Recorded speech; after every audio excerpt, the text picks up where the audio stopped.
मिनशैतानिर्रजीम बिस्मिल्लाहिर्रहमानिर्रहीम। C plus plus programming language की आज की इस क्लास के अंदर मैं आप सब लोगों को वेलकम करता हूँ। स्टूडेंट्स, आज की इस क्लास के अंदर हम देखेंगे स्विच स्ट्रक्चर को।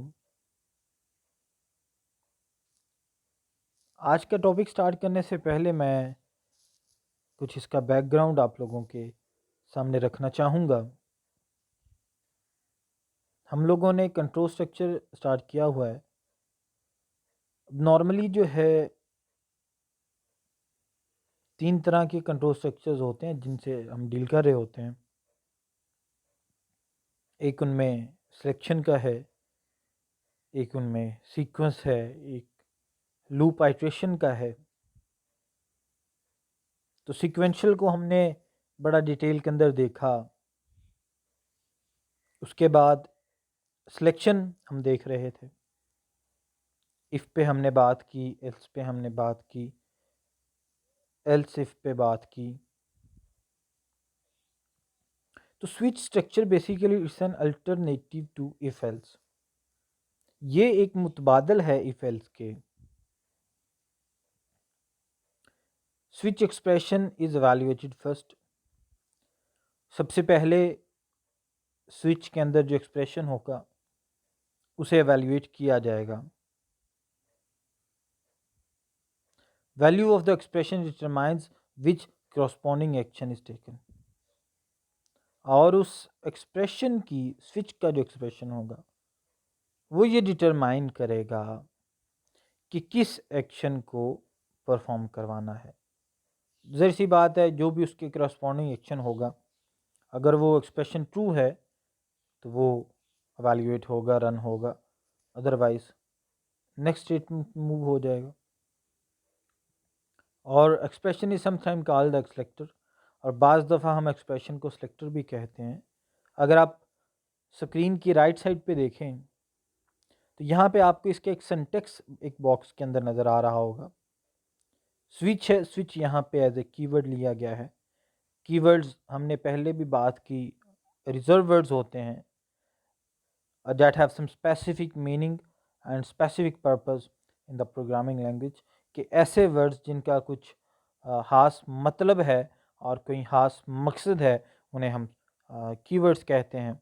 जिस तरह इफ़ था, एल्स था, सी आउट है, सी इन है, आउटपुट लेने के लिए सी आउट है, इनपुट के लिए सी इन है। तो स्विच भी यहाँ पे बेसिकली एज ए कीवर्ड इस्तेमाल हो रहा है। आगे उसका एक्सप्रेशन आएगा, देन केसेस आएंगे जी, याद रखिएगा। स्विच के अंदर हम केसेस यूज़ करते हैं। केस 1 है, केस है, फिर केस 2 है, फिर केस 3 है, अप टू केस n है। और याद रखिएगा, इसमें यहाँ पे एक और बड़ी ज़रूरी बात है, हर केस को जो आपने एंड करवाना है वो ब्रेक के साथ करवाना है।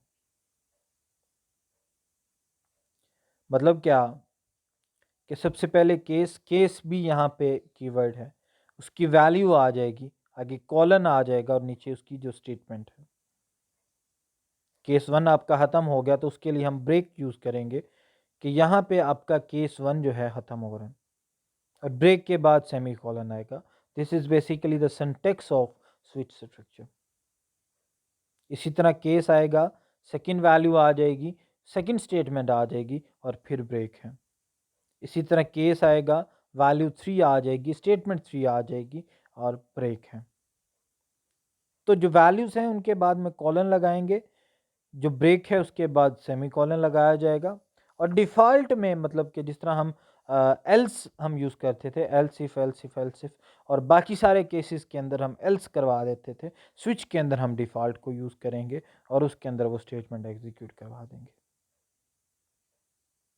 उम्मीद करता हूँ यहाँ तक आप लोगों को इसकी अंडरस्टैंडिंग हो गई होगी। एक एग्जाम्पल है, उस एग्जाम्पल के साथ मैं आप लोगों को मज़ीद समझाने की कोशिश करता हूँ। पहले यहाँ पे इसकी एक फ्लो डायग्राम है, इसको अब देख लें। एक्सप्रेशन है, उसको एवेल्युएट किया जाएगा। देन केस 1 है, ट्रू है तो स्टेटमेंट 1 एग्जीक्यूट होगी और ब्रेक है। अगर फॉल्स है तो वो केस वैल्यू 2 पे चला जाएगा, वो भी अगर ट्रू है तो उसे एग्जीक्यूट किया जाएगा उसके अंदर जो स्टेटमेंट होगी। और ब्रेक मैंने पहले कहा कि आपने इसे एंड जो करवाना है कि हर केस को ब्रेक से करवाना है, और इसी तरह अप टू n वैल्यूज़ तक ये चलेगा।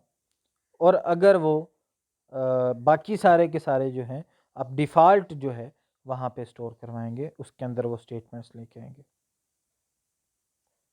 वन और मोर स्टेटमेंट में फॉलो अ केस लेबल, एक या एक से ज़्यादा जो स्टेटमेंट्स हैं केस लेबल को फॉलो कर सकते हैं। Braces are not leaded to turn multiple statement in single compound statement. तो ब्रेसिस की यहाँ पे ज़रूरत नहीं होती कि मल्टीपल स्टेटमेंट को एक ही वो सिंगल कंपाउंड स्टेटमेंट के अंदर कंसिडर करवाएं। द ब्रेक स्टेटमेंट मे और may not appear after each statement. तो ये ज़रूरी नहीं है कि जो हर बेसिकली स्टेटमेंट के बाद ब्रेक स्टेटमेंट जो है उसे यूज़ किया जाए, लेकिन एक बेहतर अप्रोच है कि आप हर जो केस है उसके एंड पे ब्रेक स्टेटमेंट को यूज़ कर लें। Switch, case, break and default are the reserve words. मैंने इस पे पहले अभी बात की है कि जो स्विच यूज़ हो रहा है, जो केस यूज़ हो रहा है, जो ब्रेक यूज़ हो रहा है, जो डिफ़ॉल्ट यूज़ हो रहा है, ये रिजर्व वर्ड्स हैं। यहाँ पे एक बड़ी इंटरेस्टिंग सी इसकी एग्जांपल है, हम इसको देखेंगे। Consider the following statement where grade is a variable of a type char. Character यहाँ पे उन्होंने एक डाटा टाइप ली है, यहाँ पे स्विच है और ग्रेड है। स्विच यहाँ पे कीवर्ड है और ग्रेड उसका एक्सप्रेशन है। अब केस ए है हमारे पास, सी आउट। अब केस है तो हम यहाँ पे, मैंने पहले आपसे कहा, अगर मैं इसको थोड़ा सा जूम करूँ तो यहाँ पे कॉलन यूज़ किया गया है केस के बाद। और सी आउट है, सी आउट जब भी आएगा इसके लिए हम स्मॉलर देन दो स्मॉलर वाली जो ब्रेसेस हैं, जो पैरामीटर्स हैं, इनको यूज़ करेंगे। और जो आपने मैसेज डिस्प्ले करवाना है उसका ग्रेड जो है वो क्या है, द ग्रेड इज़ 4.0, और वहाँ पे उसको क्लोज करवा दें। नीचे ब्रेक, मैंने पहले आपसे कहा जितने भी केसेस होंगे उनके एंड पे आप ब्रेक जो है, क्योंकि ये एक केस आपका ख़त्म हो रहा है यहाँ पे, तो यहाँ पे ब्रेक आएगा कीवर्ड, और एंड पे सेमी कॉलन आ जाएगा। इसी तरह केस बी है, केस के एंड पे कॉलन आएगा, केस बी आगे कॉलन है। अब यहाँ पे ये बात भी बच्चे याद रखिएगा, मैं ये आपको साथ साथ बताता चलूँ यहाँ पे कि जो ए है, जो बी है, जो सी है, जो डी है, जो एफ है, ये सारे के सारे सिंगल कोटेशंस के अंदर हैं। अब सिंगल कोटेशन के अंदर क्यों है? स्ट्रिंग जो होता है बेसिकली वो याद रखिएगा, जो चार है आपका जो करेक्टर है उसे आप सिंगल कोटेशन के अंदर लिखते हैं। तो ये इसका एक सिंटेक्स है, ये भी आपको फॉलो करना पड़ता है। तो जितने भी आपके करेक्टर्स आएंगे, मतलब ए है, बी है, सी है, उन्हें आप सिंगल कोटेशंस के अंदर ही क्लोज करवाएंगे। केस बी को आपने करवा लिया, केस सी को करवा लिया, केस डी को करवा लिया, उसके बाद केस एफ है। अब बाकी जो को वैल्यू कोई अगर यूज़र माइनस वाली वैल्यूज़ जो है वो एंटर करता है, या क्योंकि मार्क्स जो हैं या ग्रेड जो है वो 0 to 4 बिटवीन है, अब वो 5 एंटर करता है या -3 एंटर करता है तो वो इनवैलिड, बाकी सारे केसेस जो हैं वो डिफ़ॉल्ट के अंदर आ जाएंगे। डिफ़ॉल्ट भी यहाँ पे कीवर्ड है, रिजर्व वर्ड है, और उसके एंड पे कॉलन आएगा। और इसके लिए आप जो है वो ब्रेक नहीं यूज़ करेंगे, इसको सिंपल सी आउट करवा के द ग्रेड इज़ इनवैलिड, और आगे आपका जो प्रोग्राम की बॉडी है वो क्लोज हो जाएगी यहाँ पे। अब इस एग्जांपल को हम यहाँ पे देखते हैं। In this example the expression in the switch statement is a variable identifier. The variable grade is of type char, which is an integral type. The possible values of the grade A, B, C, D and F. तो possible values जो है वो 5 ही हैं।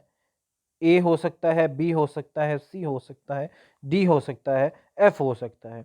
Each case label specify different action to take, और हर जो आपका case है वो स्पेसिफाई कर रहा है एक डिफरेंट एक्शन को,